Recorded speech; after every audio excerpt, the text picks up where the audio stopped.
Having a vehicle-mounted ham radio is almost synonymous with being a ham radio operator. It is a smart choice when working toward being prepared.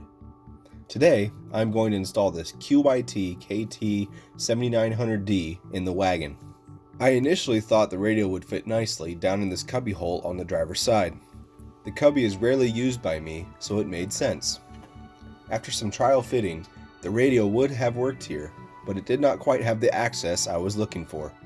The next spot I tried ended up becoming the best option. Right below the factory radio in the center console, there is a cubby slot. This normally holds my phone and my iPod.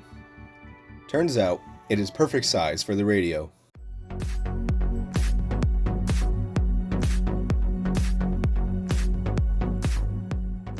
To remove this cubby from the center console, the radio has to be removed.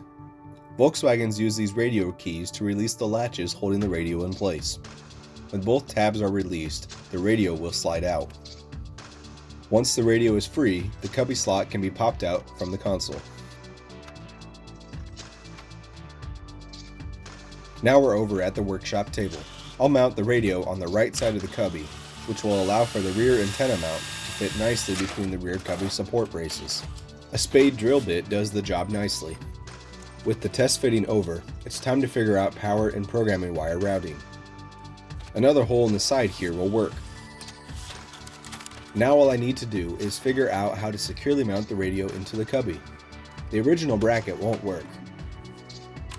What else can I use to secure the radio and allow for easy removal if needed? Zip ties. A few more holes drilled allow the zip ties to hold the radio tightly.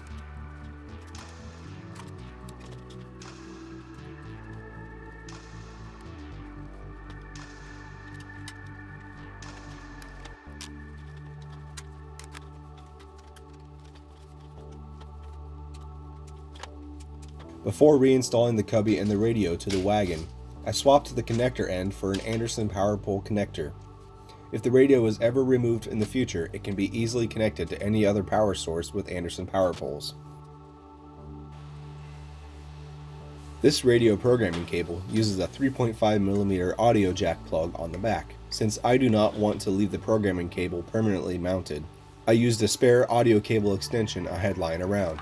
I did verify this extension would still allow the radio to be programmed.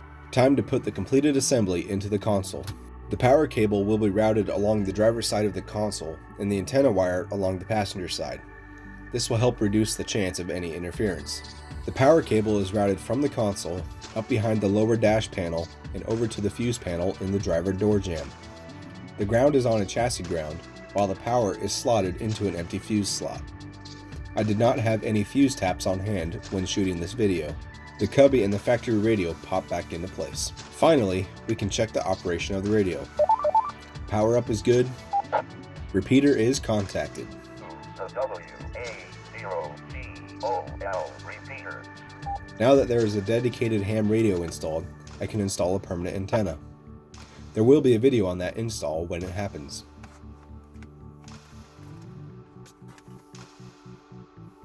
This is Rooster. See you on the air.